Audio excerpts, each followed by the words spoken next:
America may be on the brink of redefining one of its most fundamental institutions, marriage. But even as some activists try to change it, a new generation is standing up to defend traditional marriage.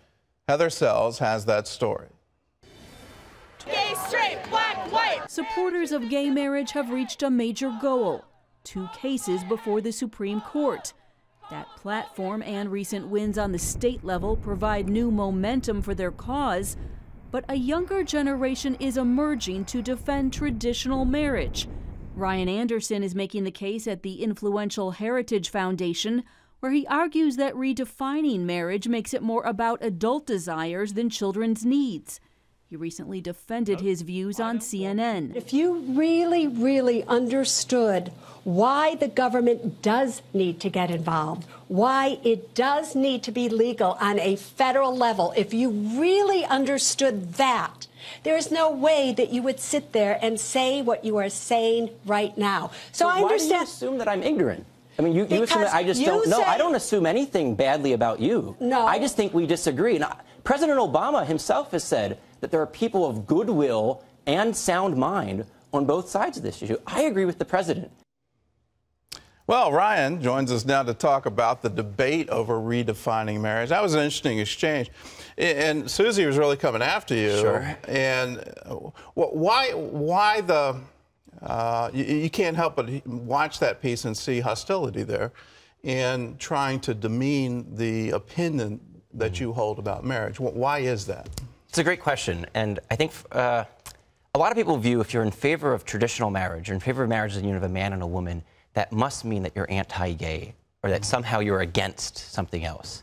And even the first question that Piers Morgan put to me is like, why are you against gay marriage? And I think what we have to do is do a better job of explaining what we're for.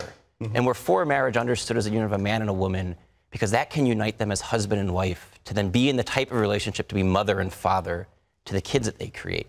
And there's something unique and especially important about that type of a relationship. And I think partly it's that during the past 40 years, heterosexuals acting on a bad liberal ideology have made a mess of marriage in America. And then when you see how marriage is falling apart, a lot of people say, well, why can't we just do one step further of weakening marriage?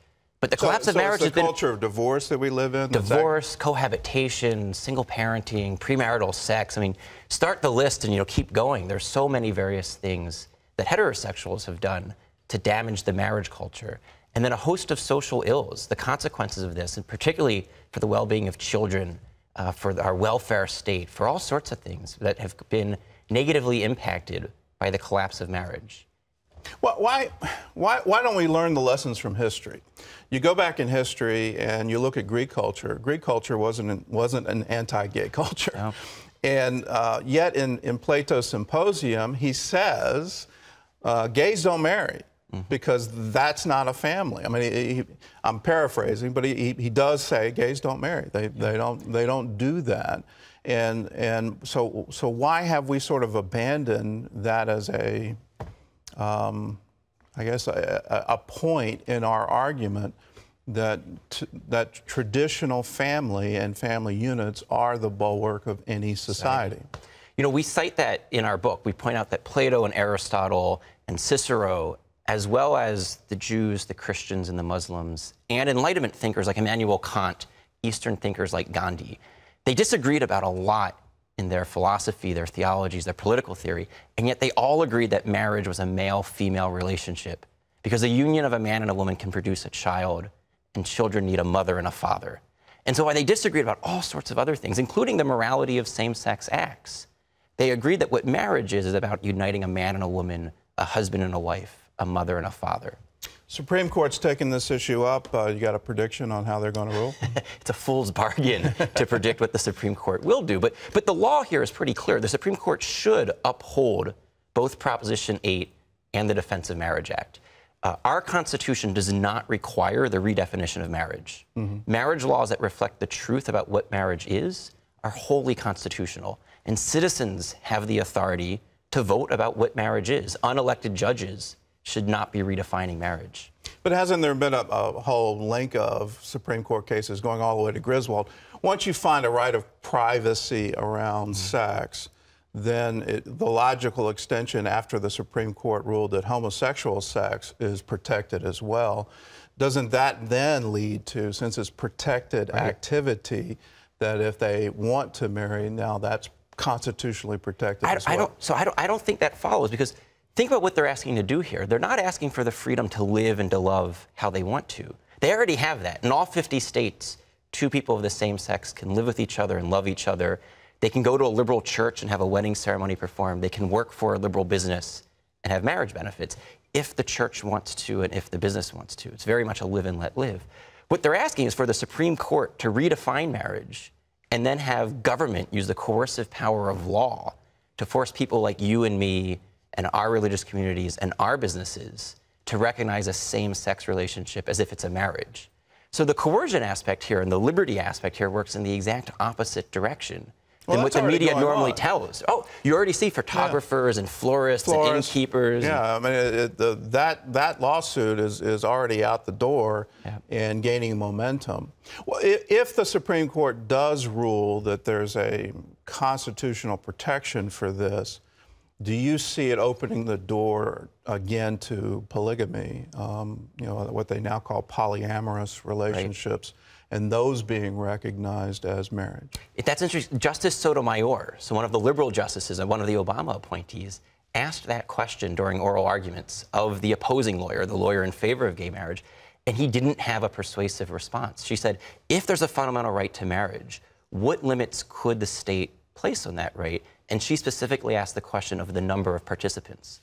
Because if marriage is just about a community of love, you know, whatever consenting adults choose to love, that can come in as many sizes and shapes as consent comes in. And so if you say there's a fundamental right to marry the person you love, why not the people you love? If justice demands same-sex marriage for the same-sex couple, why not the same-sex throuple? A throuple is a three-person couple. We discovered that term while doing research for the book. Or a quadruple. You can just quartet, you know, quintet. You can keep going down the list. And we have not heard a person. We can give an answer for why it's true if you agree that it's a man-woman relationship. It's one man, one woman, the two halves of humanity. That's how we got to monogamy. But once you say that's irrational, that the male-female thing is irrational, it's not clear how you keep monogamy or sexual exclusivity or permanency. When you go back in our history, Utah wasn't allowed to become a state until they outlawed polygamy. Right. That was a fundamental. If you want to be part of the United States, you cannot have polygamy legal in your state. So if we get away with, if we get away from that principle, where do you see this going? You know, there's a lawsuit right now in Utah arguing for a constitutional right to practice polygamy. And I was at New York University a couple weeks ago debating one of the professors there.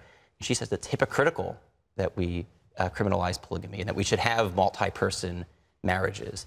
And there was an article that same day in Slate magazine, an influential liberal magazine, arguing in favor of polygamy. So my fear is that the slippery slope isn't quite a slope. It's actually a level playing field, that once you eliminate the complementarity of a man and a woman, more or less everything else about marriage falls by the wayside. All right. The book is What is Marriage? Man and Woman, a Defense. Ryan's book's available wherever books are sold. Ryan, thank you for what you're doing. Thanks for having me.